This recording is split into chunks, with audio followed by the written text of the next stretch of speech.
Assalamualaikum warahmatullahi wabarakatuh. Nama saya Supeda Limbunte dari kelompok 17, khususnya dari ekonomi semester 7A.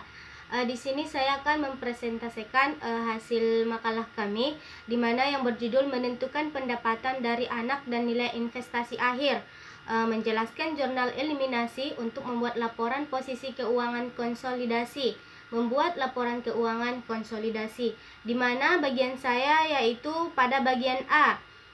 Materinya mengenai pengertian pendapatan dari anak perusahaan dan nilai investasi akhir, di mana anak perusahaan atau dikenal dengan sebutan subsidiary merupakan perusahaan yang sahamnya dikuasai oleh perusahaan lain atau umumnya lebih dari 50%. Perusahaan itulah yang disebut sebagai induk perusahaan atau holding company. Seterusnya, contoh dari anak perusahaan yang sudah sangat dikenal di Indonesia adalah PT Telekomunikasi Seluler ataupun Telkomsel dan PT Multimedia Nusantara Telkom-Metra.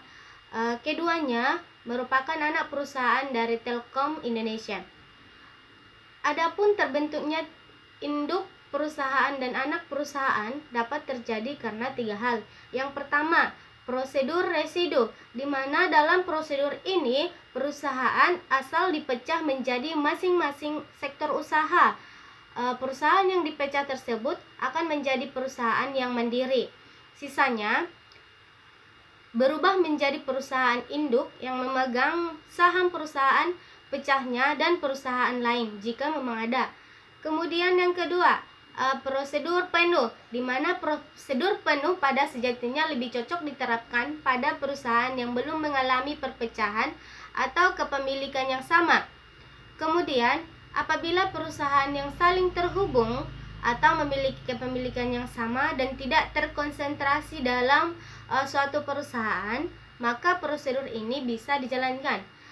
Kemudian yang terakhir, prosedur terprogram, di mana prosedur terprogram merupakan strategi bisnis di mana perusahaan yang didirikan pertama kali adalah perusahaan induknya, dan kemudian perusahaan lain ataupun anak perusahaan akan dibentuk atau atau diakuisisi untuk kepentingan bisnis yang dilakukan.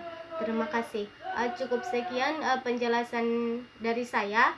Kemudian akan ditambahi oleh teman sekelompok saya. Wabillahi taufiq wal hidayah. Assalamualaikum warahmatullahi wabarakatuh.